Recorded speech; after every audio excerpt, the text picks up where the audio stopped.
Njengomnyango kwaCOGTA silapha namhlanje esizweni sakwaMaci ngaphansi kwesifunda uGu, lapho okuwumcimbi weminyaka yonke, lapho inkosi yakwaMaci noNdlunkulu beqoqa khona abantu abasha, iy'nsizwa ey'sencane ney'ntombi zomhlanga bezoyikhulisa, bezoyihlomisa ngamasu.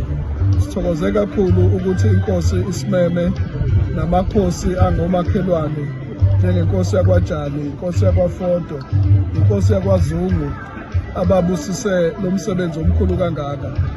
Iy'ntombi zomhlanga ukuzimbali zesizwe ziyikusasa saleli lizwe, ngakho-ke sithokoze kakhulu ukuba nazo, ukuthi nabo bathole ithuba lokuphawula nethuba lokuyilungiselela umkhosi womhlanga.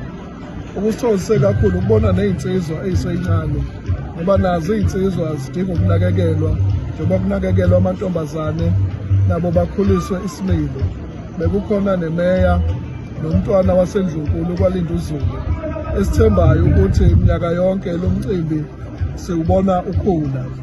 Okube yikhwelo elikhulu kakhulu ukuthi abantu abasha ikakhulukazi baphume ngobuningi babo ngomhla ka-1 nomhla ka-2 ku-Agasti beyobhalisela ukuvota, ngoba yilungelo labo lelo. Futhi sikulindele ukuthi abantu abasha babambe iqhaza komasipala nasekuthuthukisweni yemiphakathi yabo.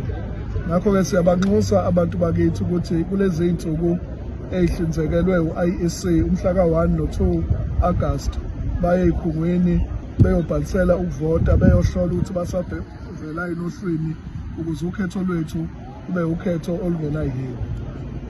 Besingacela nje amazwi amahle